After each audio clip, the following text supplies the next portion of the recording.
Bonjour à tous et bienvenue pour une nouvelle vidéo. Aujourd'hui je sors de ma zone de confort en vous proposant une vidéo qui n'a rien à voir avec Minecraft, mais qui, comme vous l'avez vu au titre, reste dans le thème des mangas. Pour le début de cette nouvelle série, si on pouvait atteindre les 1000 likes, ça me ferait vraiment super plaisir. Et pour vous remercier, je vous conseille de rester jusqu'à la fin, il y aura une petite surprise, vous ne le regretterez pas. Bref, avant toute chose, il faut savoir que My Hero Academia a été dessiné et créé par Kohei Horikoshi. Il a été d'abord édité par Shueisha au Japon et par Kihon en France et sorti en juillet 2014. Pour l'anime, toutes les saisons ont été réalisées par Kenji Nagasaki et animées par le studio d'animation Bones. La première diffusion en animé par le studio Bones est diffusée entre avril et juin 2016 au Japon, jusqu'à aujourd'hui où la saison 5 sort le 27 mars 2021. Pour cette occasion, je vais vous donner selon moi 5 raisons de regarder My Hero Academia. La première raison, qui est la plus importante pour moi, est la proximité entre l'animé et la réalité. Puisque c'est indirectement grâce à cette proximité que nous allons être intrigués et curieux jusqu'à complètement plonger dans l'univers. Déjà, My Hero Academia se déroule au Japon, un lieu emblématique pour les mangas où la base de la communauté s'y trouve. On peut donc se dire que nos héros préférés vivent dans le même monde que nous. Dans My Hero Academia, tout le monde était comme nous, normal. Mais maintenant, 80% de la population mondiale possède des super pouvoirs, nommés Alter. N'importe qui peut donc devenir un héros ou un criminel. Les étudiants peuvent suivre des cours pour devenir ce qu'ils souhaitent, sauf pour les criminels évidemment. Dans l'histoire, nous allons suivre un jeune élève qui est comme nous, un sans alter. Il fait partie des 20% de la population qui n'ont pas de pouvoir. Et comme nous, dès son plus jeune âge, son rêve est de devenir un héros, le plus grand des héros. Et comme nous, il regarde à la télé ses idoles réaliser ses rêves. On ressentira à travers lui toutes les émotions primaires, tristesse, joie, bonheur, amour, espoir, etc. Et il nous montrera que même sans alter, on peut devenir un grand héros. La majorité des spectateurs vont logiquement se retrouver à travers cet élève Izuku Midoriya. Aussi, vous vous identifierez rapidement au travers des pouvoirs et des caractères des personnages que le héros principal, Izuku, rencontrera. Et croyez-moi, il y en a pour tous les goûts. La deuxième raison est pour moi tout aussi importante, surtout pour un animé grand public. Ce sont les scènes et les musiques. À la manière par exemple de Shingeki no Kyojin ou Attaque des Titans, qui est exemplaire à ce niveau, My Hero Academia l'est tout autant, avec des OST qu'on reconnaît à la première note.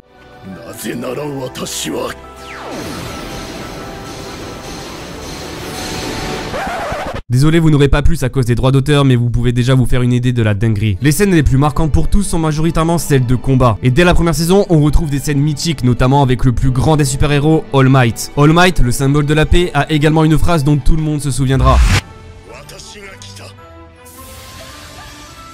La qualité de l'animation de Bones au fur et à mesure des saisons ne cesse de s'améliorer et les combats deviennent de plus en plus épiques. Et sur le marché actuellement, je peux vous dire qu'on retrouve difficilement mieux en termes de qualité audiovisuelle. On attaque maintenant une partie très importante, surtout pour les fans du manga qui sont souvent réticents à l'idée de le regarder en animé car souvent déçus. Généralement, certaines scènes sont coupées ou trop modifiées pour être mieux adaptées à l'écran. Ici, le manga écrit et dessiné par l'auteur a été quasiment retranscrit à la perfection dans l'animé par toute l'équipe d'animation, y compris le scénariste et le compositeur. Les dessins sont dans le même style, les expressions typiques de certains personnages sont inchangées. Les scènes d'action et leur dénouement ne changent pas. Les personnages font leur apparition et leur disparition au bon moment. Alors que par exemple dans SNK, je ne citerai pas le personnage, mais il est vrai que dans le manga, un certain personnage devait mourir beaucoup plus tôt, mais l'adaptation en animé l'a fait mourir quelques saisons plus tard. La seule petite adaptation à la limite sont les 2 films existants. Ils sont à la base inspirés du manga, mais aussi adaptés pour expliquer certaines origines des personnages qu'on ne retrouve pas dans le manga. Je ne peux malheureusement pas vous en dire davantage afin d'éviter de vous spoil. Mais tout ça pour dire que si jamais vous avez lu ou vous comptez commencer à lire My Hero Academia, vous ne serez pas déçu par l'adaptation de l'animé. L'avant-dernière raison est tout aussi importante mais pas non plus essentielle. Mais si jamais vous êtes régulièrement sur les réseaux ou dans des groupes de fans, cela va vous intéresser. Puisqu'en effet la communauté de My Hero Academia est une des communautés la plus vaste et grande surtout en termes de tranche d'âge. My Hero Academia est un des rares mangas où la lecture et l'interprétation de plusieurs scènes peuvent être multiples en fonction de la maturité du spectateur. Les plus jeunes prendront au premier degré une relation gentil-méchant, alors qu'un plus âgé verra plus loin et se posera davantage de questions sur cette relation et va surtout se rendre compte de ce que l'auteur a voulu dire.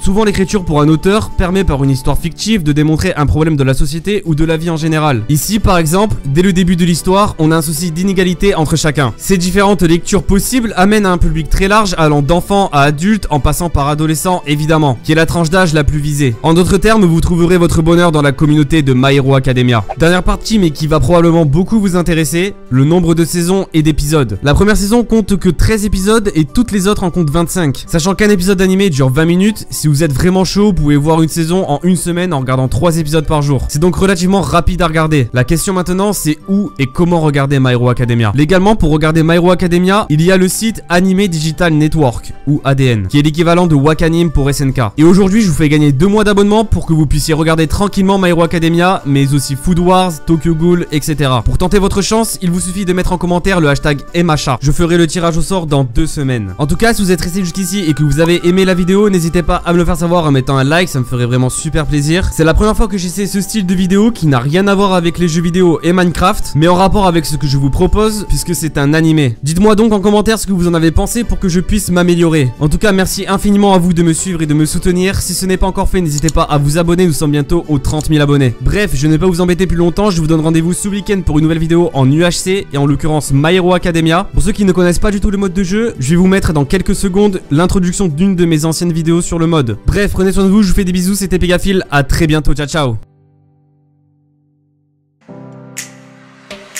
Bonjour à tous et bienvenue pour une nouvelle vidéo. Après plus de 4 mois d'absence, il est enfin de retour. Les amis, bienvenue dans My Hero Academia UHC. Et en 4 mois d'absence, une nouvelle version a fait son apparition et le mode de jeu s'est donc beaucoup amélioré. Et vous l'aurez compris, de nombreux rôles ont été ajoutés, ce qui va évidemment laisser place à de nouvelles stratégies. Cette game a été réalisée en stream avec vous, les membres de mon Discord. Si jamais vous aussi vous voulez participer au game que j'organise, je vous invite à le rejoindre, le lien est en description. Vous pourrez donc retrouver également le lien de ma chaîne Twitch. Et je réalise d'ailleurs ce soir une grosse soirée de stream le samedi 6 février à 18 h avec d'abord un Wano UHC suivi à 21 h d'un My Hero Academia UHC. Donc si jamais ça vous intéresse, vous savez où me retrouver. Pour ceux qui découvriraient aujourd'hui le mode de jeu, je vais vous rappeler les bases. Dans My Hero Academia UHC, 2 camps principaux s'affrontent, celui des héros et des vilains, respectivement les gentils et les méchants. À partir de 20 minutes, nous allons devoir interpréter un des rôles présents dans la partie. À l'image de My Hero Academia, chaque personnage présent dispose d'un alter, passif ou actif. Les alters sont des super pouvoirs propres à chaque héros et vilain. Certains vont devoir être activés pour les utiliser et d'autres vont être directement activés à l'annonce des rôles. Dans cette partie, nous avions une composition de 26 joueurs avec quasiment tous les nouveaux rôles présents. Avec comme nouveaux rôles Recovery Girl, Fat Gum, Mirio, Naomasa, Muscular, Mustard, Rikia et Shin Nemoto. Mais aussi bien évidemment vos héros préférés comme All Might, Izuku, Ochako, Shoto, Eri, Kachan, Tomura, etc. Mais la question est donc la suivante. Quel va être mon rôle ?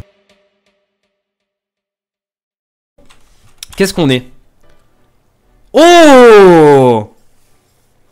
Incroyable! Ça c'est trop bien ça! Incroyable! On est enfin Izuku! Oui les amis, c'est enfin arrivé. Nous sommes Izuku. Izuku est bien évidemment le héros principal du manga et l'un des rôles les plus travaillés et fidèles par rapport à l'anime. Laissez-moi vous le présenter. Izuku doit bien évidemment gagner avec les héros. À l'annonce des rôles, je connaîtrai directement le pseudo d'All Might ainsi que de mon professeur principal, Eizawa. Ici respectivement Swain et Takenka. Première référence à l'anime, à l'annonce des rôles, j'aurai directement faiblesse 1 permanent. Ce qui symbolise le fait qu'au début, je n'ai pas d'alter. Et je suis donc par définition plus faible par rapport aux autres. Cependant, All Might va me transférer le One for All. Pour ce faire, je vais devoir commencer mon apprentissage à ses côtés. Lorsque je le trouverai, je devrai rester dans un rayon de 30 blocs autour de lui pour atteindre différents stades. Le premier stade, au bout de 5 minutes, me fait perdre mon effet de weakness. Le stade 2, 15 minutes plus tard, me rendra la possibilité d'activer mon alter une fois par épisode, ce qui me donnera force et vitesse pendant 3 minutes. Et enfin, le dernier stade, 30 minutes plus tard, mon alter, le One for All, évolue et j'aurai donc force et vitesse permanent. Par ailleurs, si All for One meurt, j'obtiendrai 2 cœurs supplémentaires. Et rappelez-vous, dans l'anime, plus Izuku devient puissant et maîtrise le One for All, plus All Might au contraire s'affaiblit. Et c'est pourquoi à chaque fois que je passerai un stade, All Might perdra 1 cœur permanent. Aussi, vous connaissez la relation de Ochako et Izuku dans l'anime. C'est pourquoi celle-ci connaîtra mon pseudo dès l'annonce des rôles. Nous avons donc la possibilité d'avoir assez rapidement un groupe de safe. Mais attention, car des rôles solo ou vilains peuvent venir s'infiltrer dans notre groupe. Comme par exemple Shoto qui doit gagner seul et qui connaît à l'annonce des rôles le pseudo d'Eizawa. Shoto a la possibilité de choisir entre son côté glace et son côté feu. S'il choisit le côté glace, speed 1 permanent et 2 cœurs supplémentaires. Et il connaîtra l'identité de 3 personnes aléatoires dans la partie. Mais s'il choisit son côté feu, il aura alors force et résistance au feu permanent. Il gagnera également un demi-cœur supplémentaire à chaque fois qu'il réalise un kill. Et il connaîtra également logiquement le pseudo de son père, Endeavor. Il faudra également faire attention à Kachan, ou Bakugo pour les intimes, puisque celui-ci aura plusieurs possibilités de victoire. Par défaut à l'annonce des rôles, il devra gagner solo. En effet, Mais si il tue Izuku, il devra gagner avec les vilains. En revanche, s'il tue Tomura, il devra gagner avec les héros. Pour ceux qui ont vu l'anime, ce choix est une excellente référence. On devra donc faire d'autant plus attention à lui puisqu'il connaît également le pseudo d'Eizawa. Vous l'aurez compris, la partie est très loin d'être gagnée d'avance. Pour avoir une chance, il est impératif qu'on retrouve All Might le plus rapidement possible. Allons directement au centre.